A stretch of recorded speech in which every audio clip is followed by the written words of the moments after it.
اعوذ باللہ من الشیطان الرجیم بسم اللہ الرحمن الرحیم اللہم صلی علی محمد وعلی آل محمد۔ انقلاب، خلافت، ملوکیت، جمہوریت، بادشاہت، اسلامی اور غیر اسلامی اقتصادی نظام، سود، جہاد، جنت، دوزخ، حلال اور حرام، یہ وہ الفاظ ہیں جن کا اپنا لسانی وجود اتنا جمود نہیں رکھتا جتنا ان الفاظ نے ہماری مجموعی سوچ کے اوپر جمود جو ہے وہ برپا کیا ہوا ہے۔ یہ وہ الفاظ ہیں جو آج بھی ہمارے معاشرے کے اندر اپنے ذاتی مفادات کے لیے استعمال کیے جاتے ہیں۔ انقلاب وہ لفظ ہے جس کو بہت سارے ایسے لوگ جو عملی طور پر کسی کام یا عملی طور پر جستجو کرنے کے قابل نہیں ہیں وہ الفاظ استعمال کرتے ہیں اور اس ملک کے اندر انقلاب برپا کرنے کی صبح و شام کوشش میں لگے ہوئے ہیں۔ وہ غیر عملی طور پر یہ چاہتے ہیں کہ ملک کے اندر ایک ایسا انقلاب آ جائے جس کا خواب شاید اس قوم نے نہیں دیکھا، اور صبح اٹھتے ہی ایک نیا نظام ہو جس سے کسی کی حق جوئی نہ ہو اور ملک کے ساتھ وہ نظام قائم ہو جائے، ہر امیر اور غریب کو اس کا حق مل جائے، لیکن عملی طور پر اس کے اوپر بات کرنے کے لیے یا کام کرنے کے لیے تیار نہیں ہیں۔ خلافت اور جمہوریت۔ خلافت وہ لفظ ہے جس کو جو مذہبی جماعتیں ہیں اس کو استعمال کر کے اپنے ذاتی مفاد حاصل کرنے کے در پر ہیں، اور ماضی کے اندر اسی الفاظ کو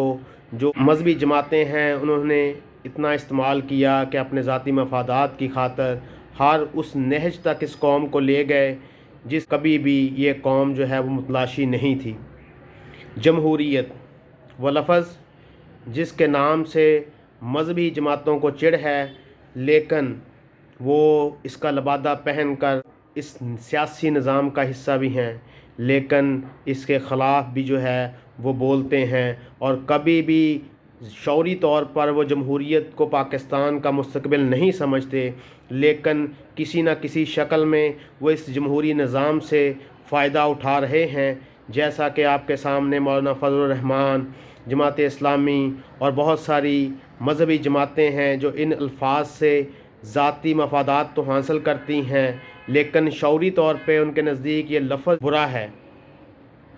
بہت سارے پاکستان کے اندر لوگ بادشاہت کے بھی گن گاتے ہیں، وہ سمجھتے ہیں کہ سعودی عرب کے اندر جو بادشاہت ہے وہ ان لوگوں کو ثمرات دے رہی ہے جو کہ ابھی ثمرات پاکستان کے اندر پاکستانی قوم کو حاصل نہیں ہوئے۔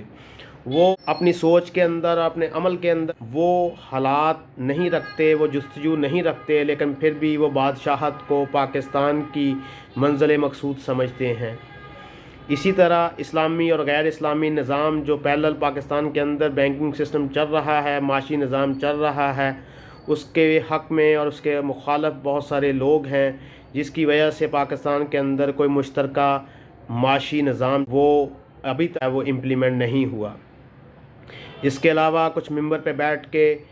ملا جو ہے وہ اس بات کا اعلان کرتا ہے کہ جنت اور دوزخ اس کے ہاتھ میں ہے، جس کی بنیاد کے اوپر اس نے اس قوم وہ بھی تقسیم کیا ہوا ہے۔ یہ وہ بنیادی الفاظ ہیں جنہوں نے اس قوم کو طے در طے جو ہے وہ تقسیم کیا ہوا ہے، اور ہر فرد کا اپنا مقصد ہے، ہر فرد کا فائدہ ہے، جس کی بنیاد کے اوپر وہ ان الفاظ کو سیاسی، مذہبی اور غیر مذہبی طور پر جو ہے وہ استعمال کر کے اپنے مقاصد حاصل کر رہے ہیں۔ لیکن ان الفاظ کا خمیازہ یہ قوم بھگت رہی ہے کہ آج تک ان کو مشترکہ کسی قسم کا سیاسی، معاشی اور معاشرتی نظام نہیں مل سکا۔ کسی بھی قوم کی جو مستقبل ہوتا ہے وہ انہی تین چیزوں کے اوپر ہوتا ہے کہ اس قوم کی معاشی، اس کا قوم کا معاشی نظام کیا ہے، اس کا سیاسی نظام کیا ہے، اور اس کی مجموعی سوچ اور فکر کیا ہے۔ سب سے پہلے تو میں بات کروں گا پاکستان کے اندر رائج سیاسی نظام کے اوپر۔ پاکستان کے اندر آج تک عوام کے ذہن میں یہ پختگی نہیں آئی کہ ان کا مستقبل جو ہے وہ جمہوری نظام سے وابستہ ہے یا کسی خلافت یا کسی اپنا جمہوریت یا بادشاہت سے ان کا مستقبل پیوستہ ہے۔ آج بھی ہم جمہوری نظام کو تو ساتھ لے کر چل رہے ہیں، لیکن شعوری طور پر اس قابل نہیں ہوئے کہ اس جمہوری نظام کو اس کے اوپر عمل کر کے اس کو اپنا اوڑھنا بچھوڑنا بنا لیں، کیونکہ ہمارے ذہن کے اندر کنفیوژن ہے کہ کون سا سیاسی نظام ہمارے لیے بہتر ہے۔ ابھی تک یہ چیز فائنل نہیں ہوئی اس قوم کے ذہن کے اندر کہ اس کا کون سا سیاسی نظام ہونا چاہیے۔ کیا ان کے اندر جو ہے وہ بادشاہت جو ہے وہ بہتر ہے، جمہوریت بہتر ہے یا خلافت بہتر ہے؟ تو سب سے پہلے ایز اے قوم ہمیں یہ فیصلہ کرنا ہوگا کہ جس طرح باقی قوموں نے یہ فیصلہ کر لیا ہے کہ کوئی بھی قوم اس وقت تک وہ ترقی نہیں کر سکتی جب تک وہ مجموعی طور پر کسی سیاسی نظام کے اوپر جو ہے وہ پختگی کا مظاہرہ نہ کرے اور اس کے اوپر اپنا فائنل ڈیسیجن نہ دے کہ اس کا وہ کون سا سیاسی نظام ہونا چاہیے۔ اور ہمیں یہ پتہ ہونا چاہیے کہ اس وقت دنیا کے اندر جمہوری نظام ہے وہ بہترین نعم البدل ہے کسی بھی قوم کے لیے، اور اس کے اوپر ہے ان قوموں نے صدیوں سے اپنی شعوری اور عملی طور پر جد و جہد کر کے اس نظام کو اتنا پیوریفائی کر لیا ہے کہ آج یہ نظام اس قوم کے لیے ثمرات جو ہے وہ نکال رہا ہے۔ دوسرے نمبر پہ جو کسی قوم کا نظام ہوتا ہے وہ اقتصادی نظام ہوتا ہے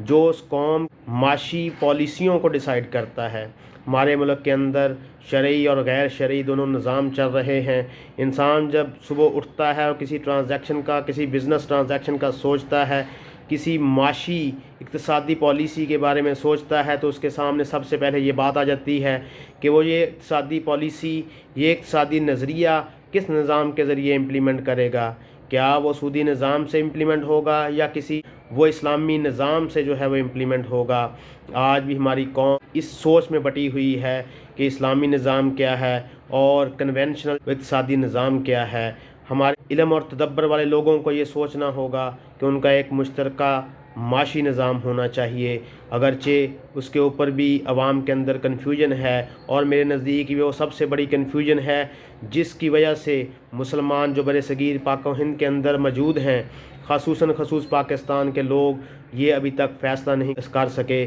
کہ ان کا معاشی نظام کون سا ہونا چاہیے۔ تو سب سے تیسری بڑی وجہ کسی قوم کے قوم بننے میں کردار ادا کرتی ہے وہ اس قوم کی مجموعی سوچ، اس قوم کی ثقافت، اس قوم کی تہذیب اور اس قوم وہ مشترکہ اسلامی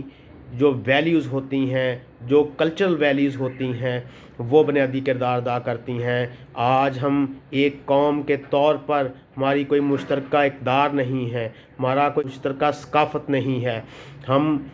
قومیں تو ہیں لیکن ہم ایز اے قوم، ایز اے نیشنل اسٹیٹ